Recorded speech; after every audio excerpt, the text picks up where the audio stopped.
Oh my God, we made it to Costa Rica together. I feel like we've been kind of talking about this for a little while, and then we planned the dates to make sure they worked. That's what happens around your schedule, with two around both of our schedules, and then just made all the other pieces work. Yeah. So you are one of the most seasoned retreat leaders that I work with, and that really has been hosting retreats for a long time before it got super 10 cool. years. Yeah. This was year 10 for me. Has it been? Amazing. Yeah. What has been your biggest challenge hosting retreats? I mean, probably the biggest challenge, and this is something that you do beautifully, is to go to a property that I've never been to. Yeah. And, it doesn't make sense to fly across the world to go, check out a property for a day or two. Yeah. Like, you're not going to fly 24 hours to Bali to, check out a place. Yeah. So by doing these, fam trips and inviting facilitators to come and experience them, that does, sort of take a big weight off. And also just knowing you and the quality of your own work. If I haven't visited, but I know that you have, I trust your eyes. I know you've slept there, you've eaten there, you've traveled there. So that makes a huge difference for me, with Spain. What you did with Spain, actually, because and I went there, I happened to be in Spain at that moment, and I went down there just to check out that property. Yeah. But that made all the difference in the world for me, so I didn't have to fly to Europe to pre-check out. Yeah, it's because you really don't know. I mean, the internet's a great source for information, but it's also doesn't always tell you the whole story. Yeah. Thank you. I love that you're saying this, but it's so funny because I did not ask her to say any of this. That's the truth. It is the truth. But I just always think about retreat planning from the same standpoint of so many retreat leaders are leading retreats to places they have never been, and I just find it must be so challenging to just step into that, and then kind of a little bit scary, because you don't know, but you've sold it, so you're responsible. So it's a very interesting space right now. And my background has always been travel before yoga and wellness, and then yoga and wellness kind of came on top of travel, and then it was wow, this is the right moment to connect both of the spaces together. Perfect. So the intention with Well Explored is being able to provide teachers like yourself with the service where you can trust and that I can select for you. I mean, I'm spending so much time looking at properties, and sometimes, and I can imagine a teacher spending all that time for one retreat. We can't. I'll dive in and dive in and dive in, but then I'll know once I discover that property, I can use it for other teachers. You're not going to go to the same property 4 times in a year. Right. It won't work. It's true. But early on, when I wasn't doing as many trips, I actually would go and do site visits. You would, yeah. So you were doing the same thing. When I in Mexico, Costa Rica, I was able to do that. But then after a while, every day that you're away, you're not earning if you're not teaching. Of course. Or then you're paying the expense of going to do that too. Right. And then if it didn't work out. Yeah. But I recommend that if you can't do it yourself, you work with someone that has been on the ground, has slept in the beds, has eaten the food, has traveled, with and people. also knows how long does it take to get from the airport to sometimes these retreat centers are in remote places, and you just don't know what the travel is going to be like once you're on the ground too. There's so many pieces.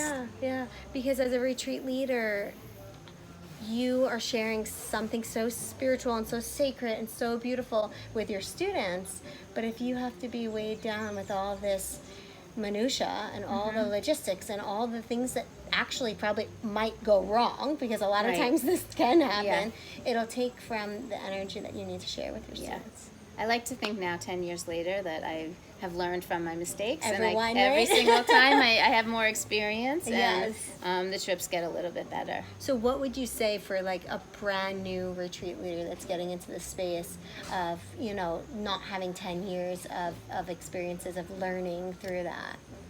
If you want to shorten your learning curve, work with somebody like Dawn. let her make the mistakes for you, before you, and so it's tried and true. Well, and we've been looking. Together we've been looking at this property because it's my first time here. It's Kinkara, just as yours. I feel like it's like the connection to the earth here, right? Like the nature. And actually, the thing that really pulled it together for me was the whole concept of the permaculture.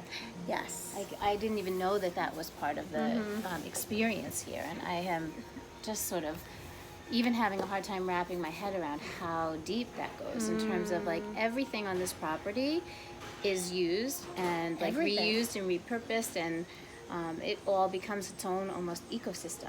Well, that's the whole concept behind the greater program of Rise, of what they're doing here with Rise, but living off the land in this really, like in a also luxurious way, like eating really, really well and nourishing our bodies like super, super well, but doing everything with integrity to the space where we are. Yeah. I actually think it's even more than just nourishing our bodies. I feel like since I've been here, my whole spirit has been nourished. You know, the guest teachers that are here have taken such good care of us. It's like the chefs, the food, the grounds, and the experiences. With students, I would have my own agenda, like my own itinerary, but now knowing all of the beautiful things that they offer, I would actually pre-plan to have some of that integrated into what I do.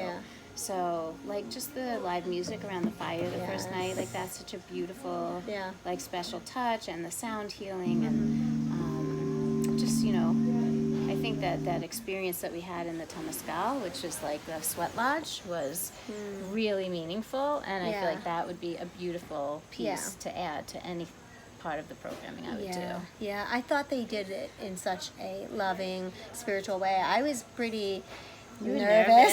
Yeah. I was really nervous because I know that I have resistance struggles, you know, of surrendering, you know, to things that are super difficult sometimes, you know, the mind games. And I felt like it was okay, you know? Yeah, they did it in a very loving way. I think the whole experience in general, the tradition of that is supposed to be nurturing.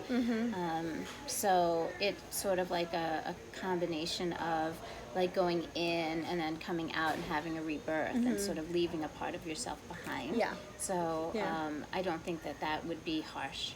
You know, they said your biggest enemy going in is yourself. Yeah, you know? And I guess it's also understanding like your own emotional state, because sometimes you're just in a more vulnerable situation in your life, and that can all come up. Yeah.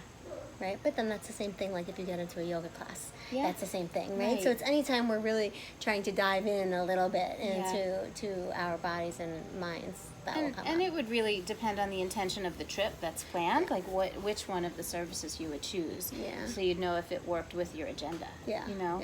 But what I think is really cool about this space here at Kinkara too is really the group that you're here with.